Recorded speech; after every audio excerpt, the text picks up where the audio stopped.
name is Zoe. I am the Tipsy Psychic, and today we're going to talk about some great resources for people who want to get into astrology. I've spoken multiple times about how I come up with my videos and how I've studied natal charts and how I've learned. And I made an entire video about books that have really influenced me as an astrologer and influenced my content.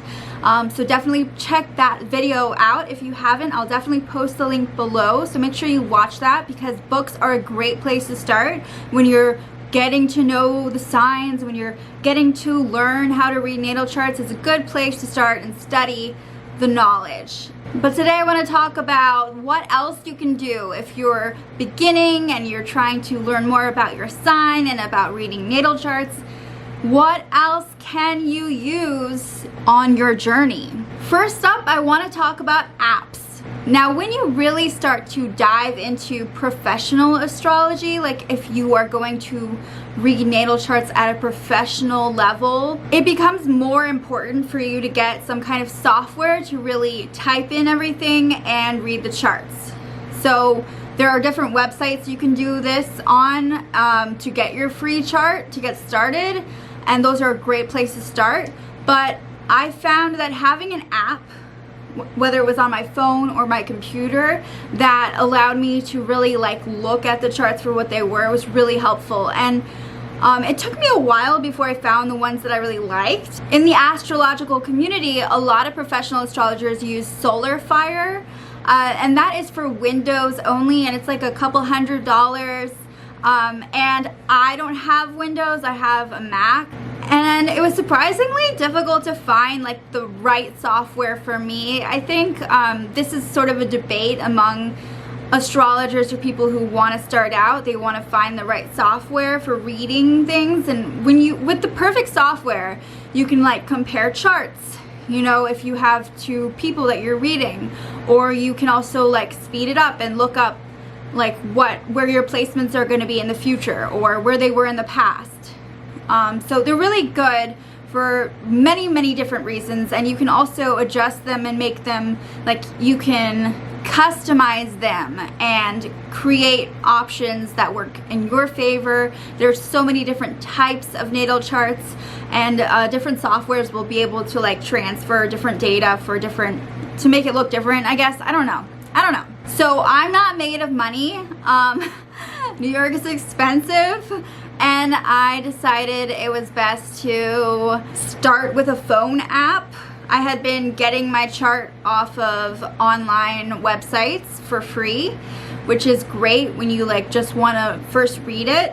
But when you really get serious about it, you want to be able to type in your date and everything and all the numbers and get something more concrete and more serious, if that makes any sense. So SolarFire is a really well-known software. If you have a PC, it might be great for you. It's got so many different cool tools and ways to customize, and just it adapts so well to different types of charts and different situations. So it's a little complicated if you're first getting started, but soon you'll realize you do want something like that. You want something more serious. The one that I found was the best, in my opinion, for Mac, for beginners, okay, for people who are starting out. It did everything I needed it to do, and it's called Astrogold, and they have a phone app, and they also have a software that you can download, and I don't know if they have it for PC or not, but that's the one I like to use. They have different options for if you want to read synastry charts. It wasn't free, but it definitely wasn't as expensive as SolarFire, and it allowed me to plug a lot of different people in at the same time. So if I was reading one client, I could look at the different charts at the same time of another client, you know, if I'm multitasking. So it was pretty cool.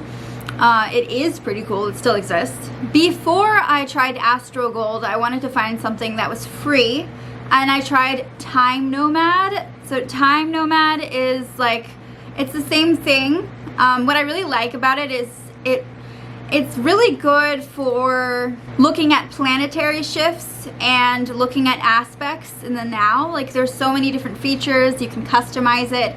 It's definitely not like professional grade like Astrogold. Like I was using Time Nomad for a really long time.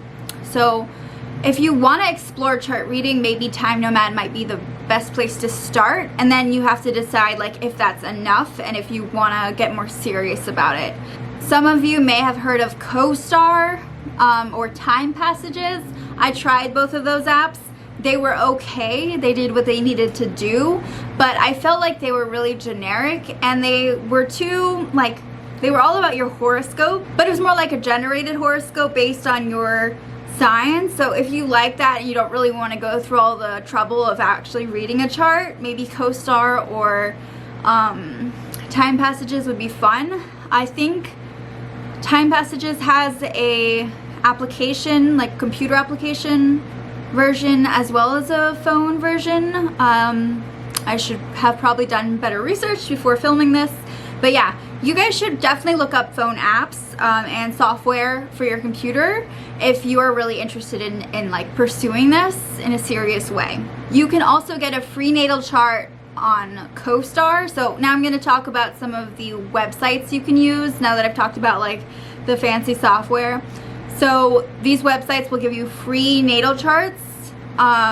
So you just type in your birthday, where you were born, the time. So look up Costar.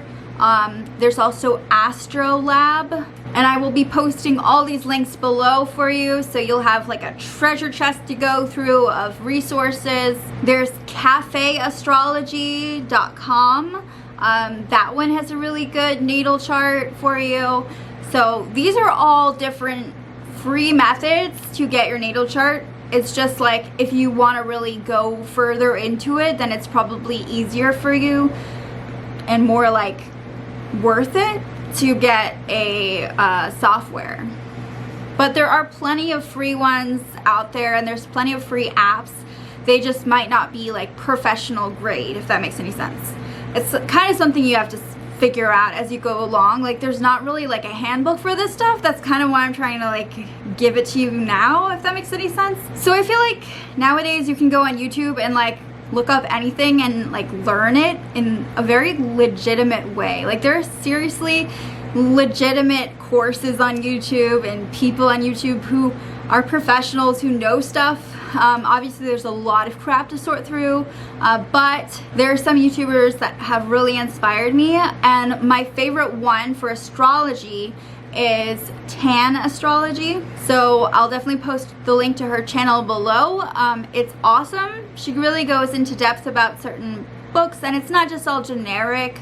And she does talk about books, but she also talks about like how to read certain things on a natal chart and different aspects and things. And I don't know, it's just really, really knowledgeable and insightful, and I just love it.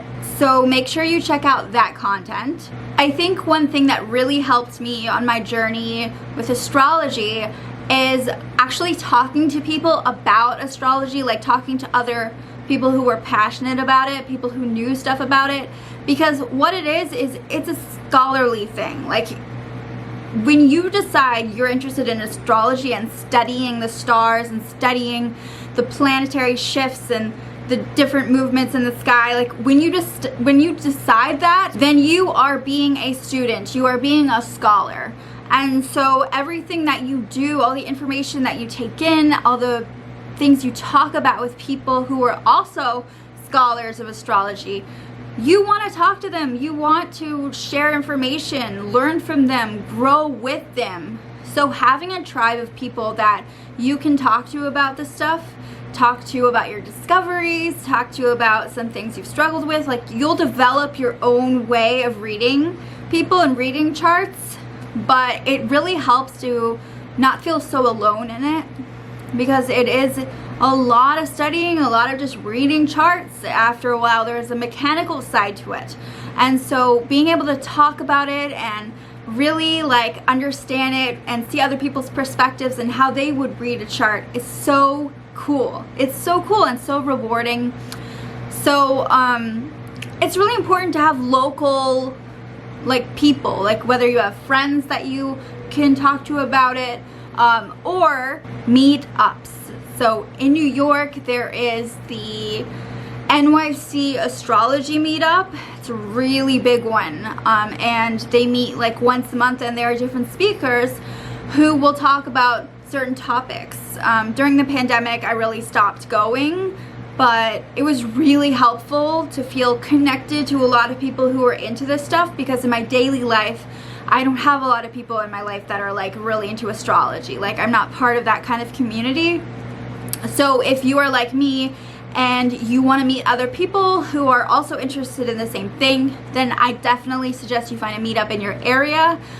For me, I know this one really impacted me in a positive way and really helped me grow. So it was just really interesting listening to these like professionals talk about different aspects and different things and different types of astrology, and it was just very fun. So definitely check those out. Just find people who are like-minded, who you can talk to about this. There are also different courses like at metaphysical shops. Like, there's one shop in New York that's in Brooklyn, and it's called Catland, and sometimes they have different like lessons, courses that are held on astrology.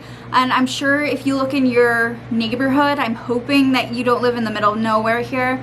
If not, the internet is your friend. But if you live in a city like me, going to certain courses and events that are centered around astrology is definitely a great idea for you. And it's also just good to network, you know, to like talk to other people who know things about what you're interested in. So definitely find your tribe, find your community, find those people. There are a lot of Facebook groups who also focus mostly on astrology, and yeah, I definitely would get into that. So those are some awesome resources I talked about. Apps, YouTube channels, meetups, websites, and there are definitely online courses. I would check Skillshare, Udemy, whatever they use nowadays. There are probably some amazing courses on that too, but this is just what has helped me. Thank you for watching my channel and this video. And what resources have you found that have helped you? Have you ever tried any of these? I would love to know in the comment section below. Please subscribe to my channel, and